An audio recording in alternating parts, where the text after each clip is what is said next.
출애굽기 20장 2절 말씀, 우리 다 함께 자리에서 일어나셔서 20장 2절 말씀 함께 읽습니다. 시작. 나는 너를 애굽 땅 종되었던 집에서 인도하여 낸 내 하나님 여호와니라. 아멘. 감사합니다. 이거 살짝 좀 울리는 것 같은데 왕왕왕왕 소리가 나요. 자, 하나님 말씀 전하겠습니다. 애굽에서 나온 이스라엘은 광야를 거쳐서 시내산에 도착하게 됩니다. 시내산에서 하나님과 약속을 맺었죠. 나는 너희 하나님이 되고 너희는 내 백성이 되리라. 백성들이 응답했습니다. 우리가 그렇게 하겠습니다. 하나님은 세 가지를 약속하셨습니다.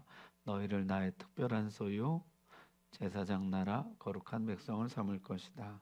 백성들은 한 가지를 약속했습니다. 우리가 하나님의 말씀을 지키겠습니다. 그래서 주신 하나님의 말씀이 십계명이죠. 이 백성이 지켜야 할 하나님의 말씀을 요약한 것이죠. 이 십계명을 근간으로 해서 파생된 법률 계명이 613가지의 계명이에요. 그래서 십계명을 바탕으로 해서 거기로부터 나온 613가지의 계명, 너희는 이것을 지켜라 하셨다는 것이죠. 자, 20장 1절부터 보면 이렇게 되어 있습니다. 하나님이 이 모든 말씀으로 말씀하여 이르시되, 십계명은요 시작부터 하나님이 직접 말씀하신 계명이다 이렇게 시작하죠. 전체 백성 앞에 가시적으로 나타나신 하나님, 전체 백성들의 귀에 직접 말씀하시는 것이죠.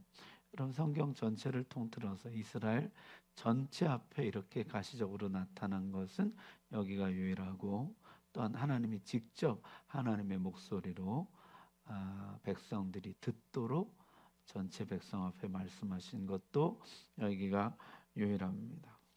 여러분, 십계명을 다 듣고 이 백성이 뭐라 그러냐면, 모세에게 이르되 당신이 우리에게 말씀하소서 우리가 들으리이다.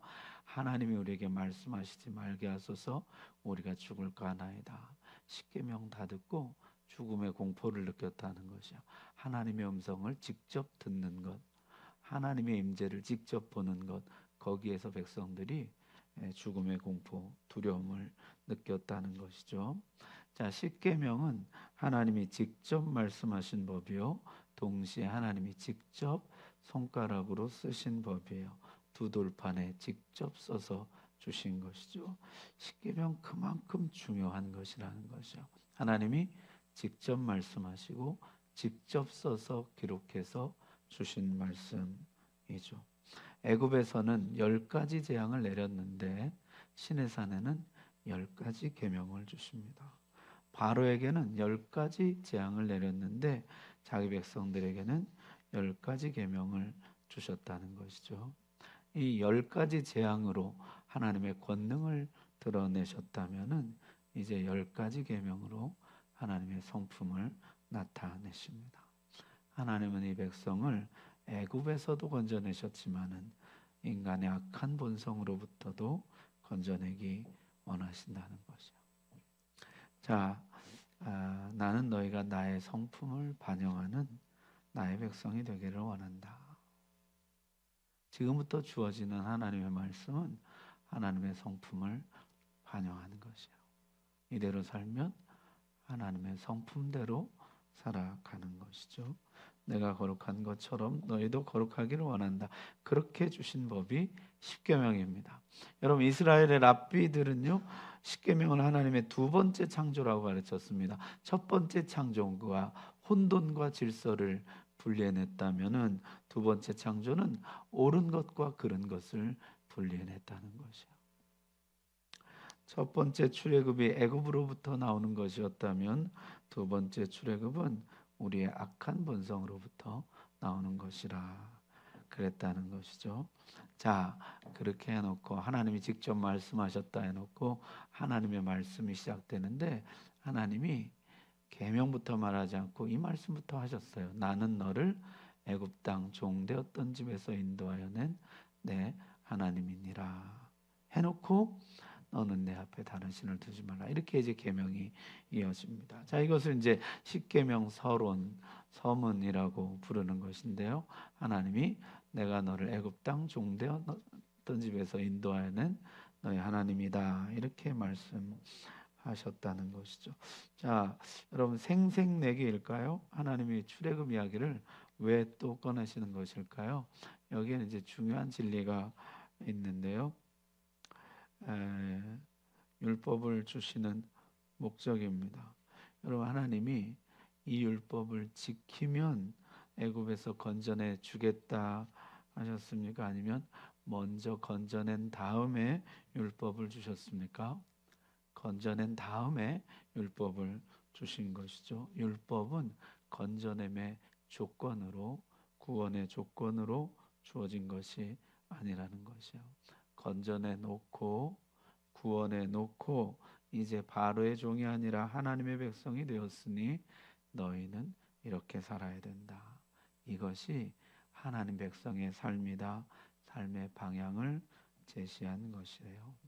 그럼 가나안 복지 약속의 땅도 마찬가지입니다.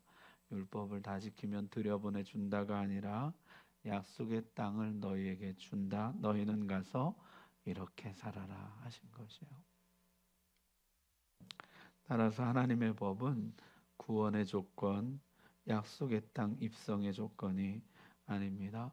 구원받은 성도들이 살아가야 할 삶의 모범, 약속의 땅에 들어가서 하나님의 백성들이 살아가야 할 삶의 기준, 행동 원칙이라는 것이요. 여러분, 우리는 완벽한 경건으로 구원받은 것이 아닙니다. 하나님의 은혜로 구원받은 것입니다. 구원받은 백성은 하나님 백성의 삶의 기준에 대해서 약속을 맺습니다. 하나님, 저를 바로의 손에서 건져내 주셔서 감사합니다. 제가 이제 하나님의 백성이 되었으니 하나님 백성으로 살겠습니다. 하나님 백성답게 살겠습니다. 하나님의 말씀을 지키며 살겠습니다. 그 약속을 맺는 것이요. 여러분은 이 약속을 맺으셨습니까? 건짐만 받고 구원만 받고 약속은 아직 맺지 않은 분이 있어요. 약속을 맺었지만 까맣게 잊고 사는 분이 있습니다. 우리 이 약속으로 다시 돌아가야 됩니다. 하나님, 나를 하나님 백성이 되게 하셨으니 나도 이제 하나님 백성으로 살겠습니다. 오늘 주님과 새롭게 약속을 맺는 복을 꼭 붙잡으시기를 바랍니다.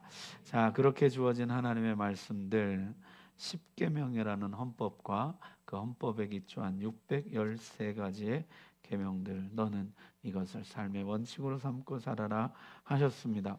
여러분, 613개라 그랬는데요. 이게 많아요, 적어요? 많죠? 여러분, 대한민국의 헌법은, 대한민국의 법령은 몇 개나 될까요, 여러분? 우리나라에서 시행 중인 공식 법령이 약 5,500개 정도 됩니다. 그리고 한 건당, 법령 한 건당 수십 개 또는 수백 개의 조문이 달려 있어요. 대한민국 전체 법조문을 합산하면 최소 수십만 개에서 거의 100만 개 조문에 달합니다. 613개를 법조문으로 주셨다. 여러분, 현대사회는요, 망나주의적 법전을 채택했다. 이렇게 이제 우리가, 망나가 뭐예요? 그물망, 그물나예요. 물고기를 잡는 그물과 새를 잡는 그물이거든요. 아주 촘촘하게 담을 수 있는 모든 것을 다 담은, 그것을 이제 망나주의적 헌법 체계라고 하는데요. 모든 것을 빠짐없이 담아 놓는 것이에 따라서 이 법 체계 안에서는요, 법에 명시되어 있지 않으면 처벌할 수 없는 구조입니다. 누가 보더라도 저건 처벌받아 마땅하고 비난받아 마땅한 행동이라 하더라도 명확한 법조항이 없으면 유죄 판결을 내릴 수 없는 것이죠. 법이 있어야 판결을 내릴 수 있는, 이게 이제 망나주의적 법체계예요. 반면에 고대 사회는 본보기적 법 체계입니다. 법 정신을 기록해 놨지 모든 죄 목록을 하나하나 망라해서 기록해 놓지는 않았다는 것이요.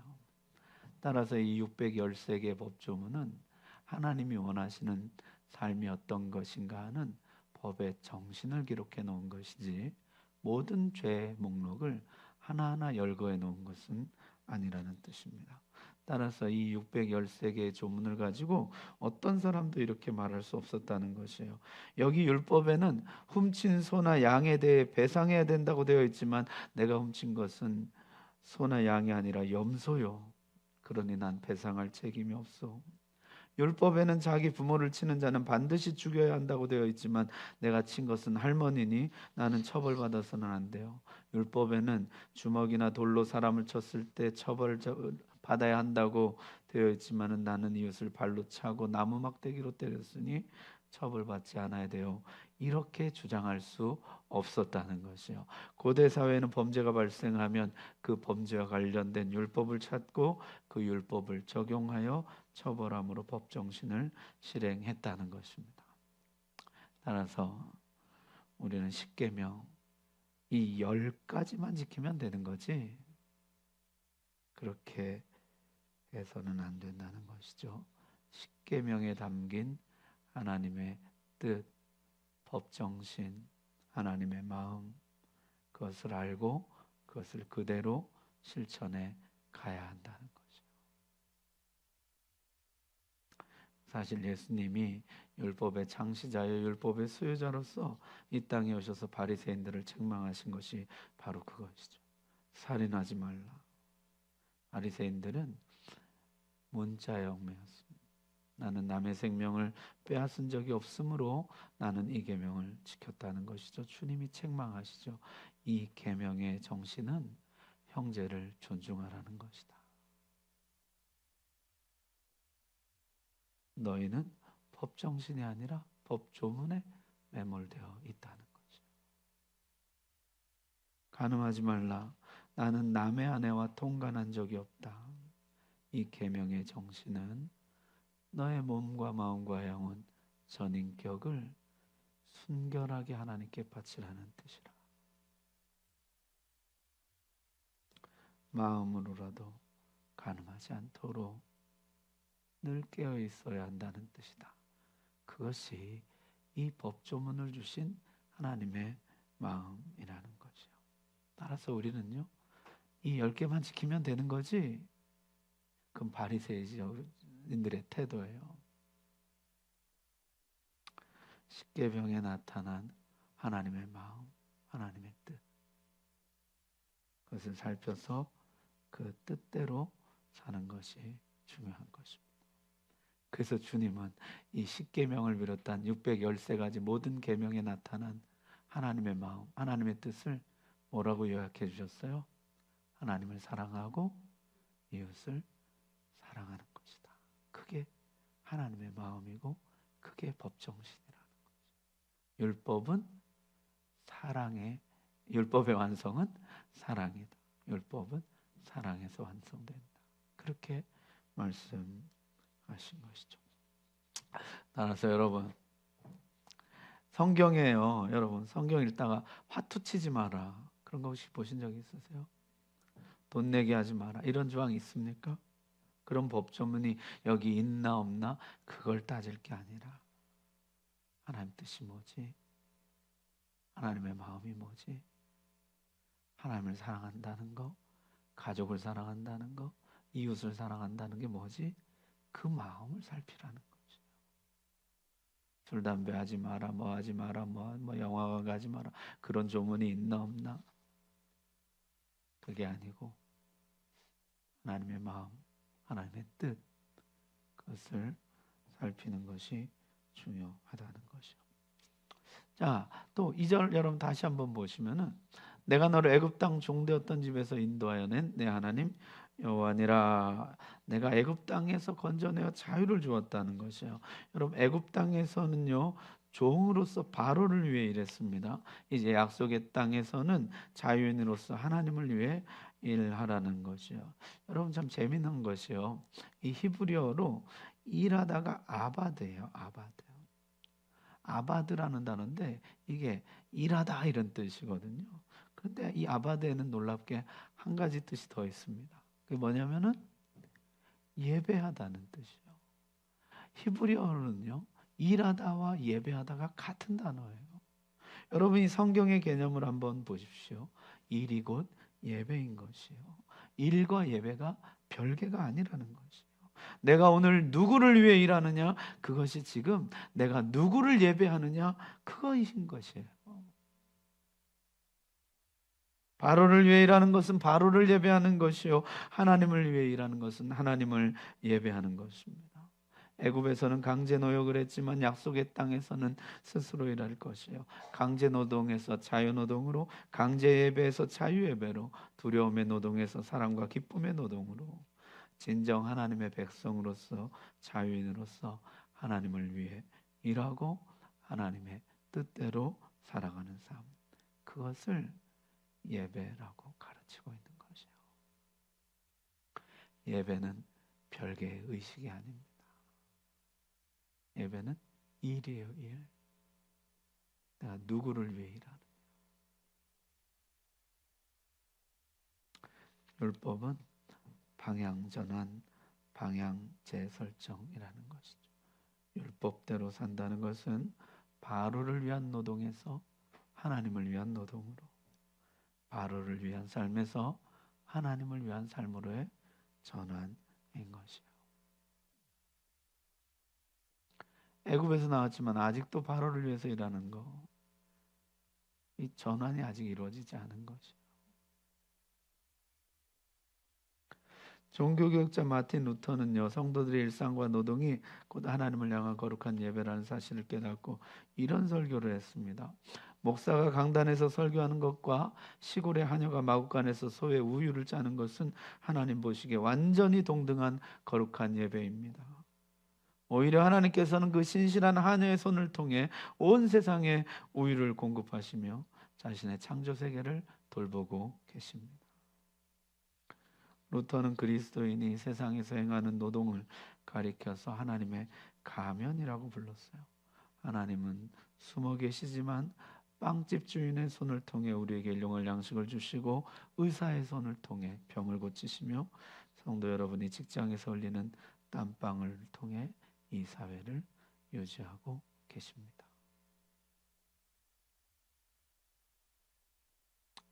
여러분, 히브리어로 일하다와 예배하다가 동일하게 아바드인 이유가 여기 있는 것이죠. 하나님께서 보실 때 일과 예배는 같은 것이요. 우리가 매일 아침 출근하는 일터는 단순한 생계 유지 수단이 아닙니다. 과거 애굽에서는 바로의 유익과 내 욕망만을 위해서 억지로 일하는 노예 노동이었지만 이제 구원받은 우리는 삶의 방향을 전환했습니다. 내가 서 있는 그 일터에서 이웃을 섬기고 하나님의 공의를 행할 때 내가 일하는 그 일이 바로 하나님이 기쁘게 받으시는 최고의 예배가 되는 것이요. 여러분, 율법을 따라 사는 삶, 말씀대로 행하는 일, 그럼 그것이 하나님 앞에 드려지는 거룩한 예배가 되기를 바랍니다.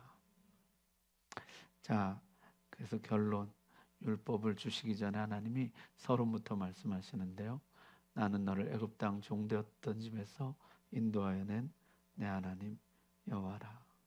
내가 너희에게 충성을 먼저 보였으니 너희도 응답하여 나에게 충성을 보이라 요구하고 계신 것이요. 내가 너희에게 먼저 신실하였으니 너희도 나에게 신실하여라. 내가 먼저 충성하였으니 너희도 충성하여라. 내가 먼저 너희를 사랑했으니 너희도 나를 사랑하여라. 그렇게 말씀하고 계명을 시작하시는 거죠. 사실 그랬죠, 여러분. 이 백성은 신실하지 못했습니다. 충성하지 못했습니다.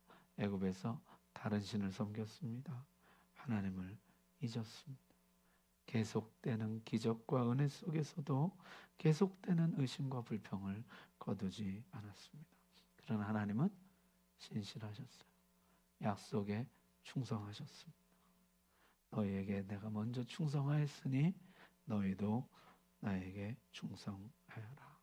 그렇게 주신 말씀이 십계명이라는 거죠. 자, 바로가 주는 십계명과 하나님 주는 십계명은 완전히 다릅니다. 다음 주부터 하나하나 좀 살펴보려고 합니다. 사랑하는 우리 성도 여러분, 구원만 받고 약속은 아직 맺지 않았다면 오늘 하나님과 거룩한 삶을 약속하십시오.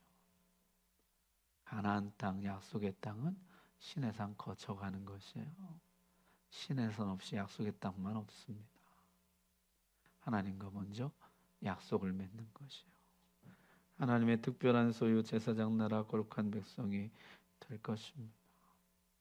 약속을 잊으셨던 분은 오늘 약속을 다시 회복하십시오. 율법을 주신 하나님의 마음과 뜻을 생각해 보십시오. 우리의 행복을 위해 주신 것입니다. 하나님 말씀대로 사는 삶이 가장 안전한 삶이요 복된 삶입니다. 바로를 위해 일하는 데서 돌이켜서 하나님을 위해 일하는 삶을 사십시오. 그것이 거룩한 예배인 것이요. 오늘 말씀 여러분의 말씀으로 받으시기 바랍니다. 기도하겠습니다. 이 시간 기도할 때 하나님, 내가 다시 하나님과 약속을 회복하기를 원합니다. 우리 가운데 혹시 아직 하나님과 약속을 맺지 않은 분이 있다면 여러분 지금 약속을 맺으십시오. 하나님, 나를 구원해 주셨으니 내가 이제 구원받은 백성으로 살겠습니다. 하나님 백성으로 살겠습니다. 하나님 말씀대로, 하나님 말씀을 내 삶의 기준으로 삼고 살겠습니다. 약속을 잊은 분이 있다면 오늘 그 약속을 다시 회복하십시오. 하나님, 내가 다시 그 약속을 붙잡습니다. 하나님, 다시 내 삶의 방향이 전환되게 해주시고 거룩한 예배가 회복되게 해주시고 내 삶에 하나님 기뻐하신 뜻들이 드러나게 하여 주옵소서. 바로를 위해 사는 인생이 아니라 하나님을 위해 사는 삶이 되게 해 주옵소서. 우리 다 같이 기도하겠습니다. 주님 감사합니다. 오늘 주신 말씀